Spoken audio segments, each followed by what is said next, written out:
La course au succès nous oblige à harmoniser continuellement le soi réel et l'idéal de soi.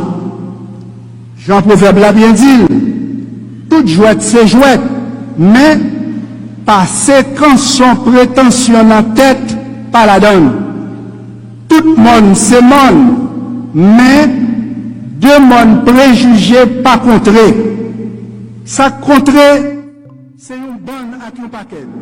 Un paquet avec une foule. Une foule avec une pile victime préjugée. Oui, préjugé a fait trop moun, trop tête payo. Couleur peau, c'est beauté pao. Cheveux pao, c'est beauté pao. Pao, c'est pao. Et puis, ou belle.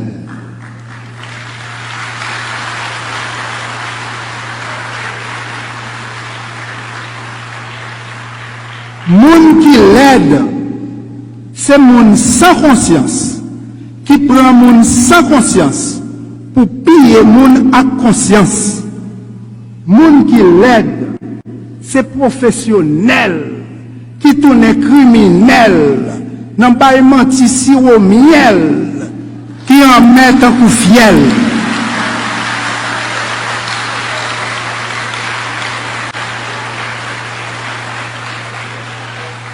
Toi, digne petit-fils, petite fille du berceau de l'humanité, sois fier de la couleur de ta peau, sois fier de la quintessence de ton être. Ta beauté transcende le visible. Plus tu aimes, plus ta beauté rayonne et illumine ton visage. S'aimer soi-même et l'amour de l'autre sont à l'image de nos deux hémisphères cérébraux. Leur synchronisation orientera inévitablement l'avenir de votre vie professionnelle et l'avenir de votre vie amoureuse.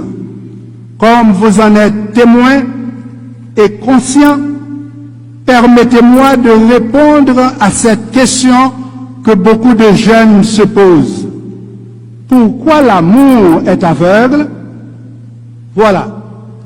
Nous avons tous une amygdale dans chaque hémisphère cérébral. Quand on est amoureux, le cerveau désactive l'amygdale de l'hémisphère gauche. Voilà pourquoi tu as moins peur des dangers, tu deviens plus émotionnel, moins rationnel, et l'amour te rend un peu aveugle. Alors, la matière grise voit la vie en rose. L'euphorie de l'amour peut affecter positivement ou négativement votre vie professionnelle. Notre fameux Toto en c'est long. N'en fait Jacob Yvette. Toto à l'université, mais elle n'a pas qu'à étudier. Le soir, Toto amusé écrit belle lettre, lettre sous lettre, lettre qui paraît lettre pour le voyer par mesdames. Mais Toto pas jamais joué une réponse. A fait lettre ça a viré lolo, il est net. Toto elle prend canet, il pas passé. Papa le dit. Toto, qui j'en fait canet avec tout zéro ça yo la donne? Ou pas gêné? Toto répond. Non papa, m'pas ta ka gêné parce que c'est pas moi-même qui écrit tout zéro ça yo dans canet. Papa Toto fâché, lui dit, qui parole tête chatte ça yo? Puis nous répéter. Oui, Toto craponnet, lui vire causé à, elle dit, tête chatte ça, tellement boilette moi yo, mettre chatte là, manger chatte là, même moun fou saisi.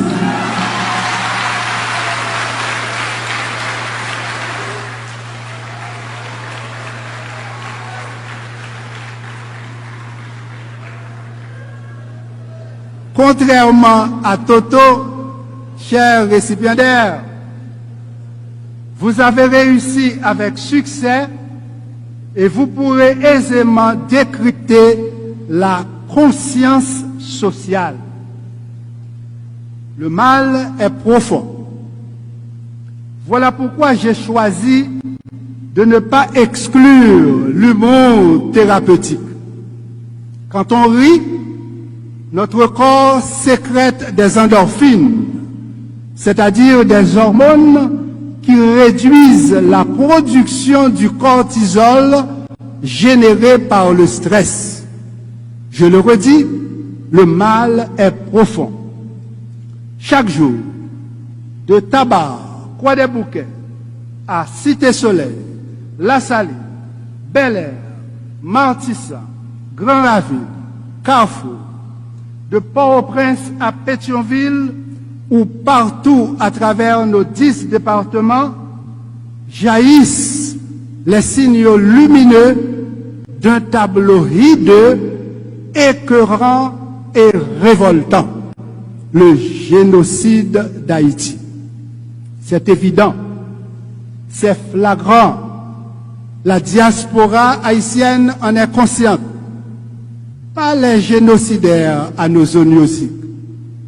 Face à cette agonie collective, les éducateurs ont un devoir impérieux de contribuer à l'éveil de la conscience nationale. Difficile, mais possible. Possible, car les expériences vécues peuvent modifier notre potentiel cérébral. Plus on est intelligent, plus on s'ouvre à l'apprentissage en permanence. Les scientifiques ont bien compris que la perception consciente d'un génocide va au-delà de l'acuité visuelle. Si 90% des fibres du nerf optique, la partie géniculaire, traitent la perception visuelle consciente, 90% des fibres du nerf optique véhiculent les informations inconscientes. Qui donc, ouais, c'est une, ouais, tout ça, ouais, c'est deux. Ouais, c'est une, ouais, tout ça, ouais, c'est deux. Sin chita tan, n'aptoune pour tan. Le génocide d'Haïti et la guerre en Ukraine nous concernent tous. Aujourd'hui, plus que jamais, nous devons susciter l'éveil de la conscience sociale. Si tous ces l'ouverture, Jean-Jacques Dessalines, avec ancêtres nous pas de gain conscience sociale, vieille chaîne l'esclavage là, tape toujours maré dans pied nous, la journée ou la nuit. Les chaînes l'esclavage moderne maré dans le cerveau monde, faut qu'il bonne éducation avec bon gens sérum patriotique pour réveiller conscience sociale là avant trop tard. L'esclavage, rappelons-nous, est un crime contre l'humanité. L'esclavage mental et le coloniavirus se propagent au quotidien. Les sœurs et frères affectés par ces pathologies sociales se bercent d'illusions de liberté. Plus le cerveau est psychologiquement enchaîné, plus on s'incline aux pieds de ses oppresseurs en rejetant la main de ses libérateurs. On l'a bien vu en 2004. Le néocolonialisme et ses agents pathogènes ont toujours cultivé l'art d'anesthésier la conscience des esclaves mentaux.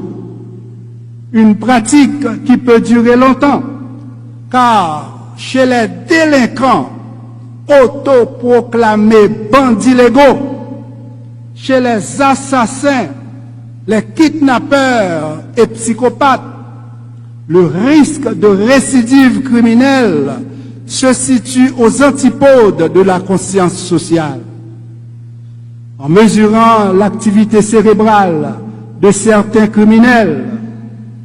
Les scientifiques ont observé que plus la probabilité de récidive est élevée, moins leur cortex singulaire antérieur est actif.